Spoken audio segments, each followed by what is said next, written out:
السلام عليكم ورحمة الله وبركاته.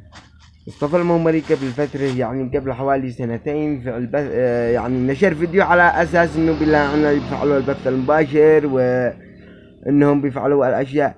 لكن شوفوا المقطع هذا القديم، أنا أعطيكم أقارن لك مقطع قديم بمقطع جديد ونتحدث فيما بينهم. شوفوا هذا المقطع. وبركاته. التوك توك، وما أدراك ما التوك توك. أنتكلم اليوم على التوك توك، لا حد يزعل مني، لا حد يزعل أنا اليوم. خلص النعس فال مال. ايوه، كيف حالكم؟ كيف انتم نورتوا التيك توك شيء حق جريندايزر وشعشعتوا التيك توك ودخله مفاجئه ويا سلام سلم. اهلا وسهلا.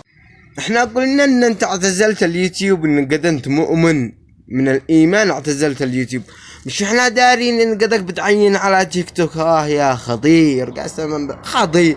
انا في ناس ابليس ما دلوش ما في عقلك، يعني سبحان الله العظيم كيف تحولك الباري من هنا لهنا، كيف من هنا لهنا. الله ما أعلم.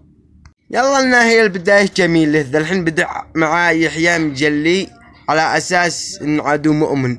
يلا بعد فترة شوفوا الحكم حق مصطفى المومري على يحيى مجلي. ايش الحكم؟ اسمعوا.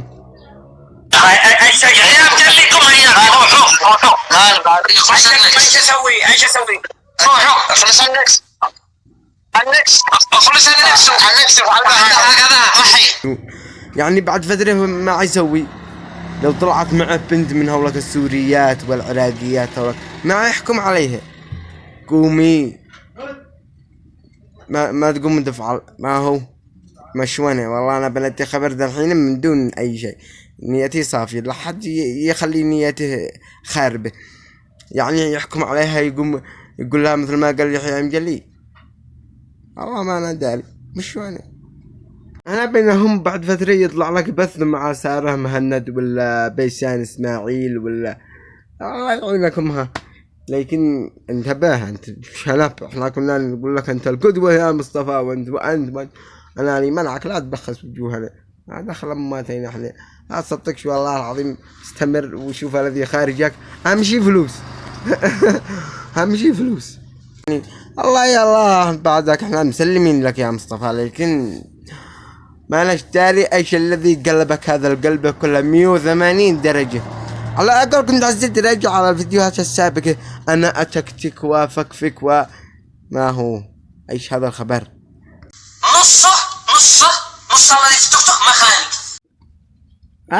كيف نص في التيك توك هذا يعني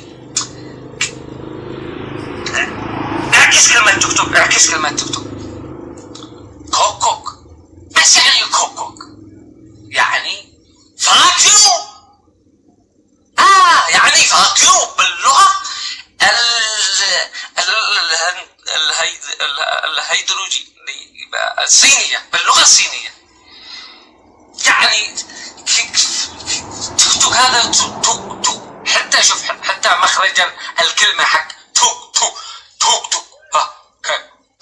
مخرج الطيز. جحر بيتكلم توك. احنا ما نشيش نطول عليكم ولا نزيد اللغاجة والرفاس في هذا الامور، انه مش هو هذا الامور من اختصاصنا.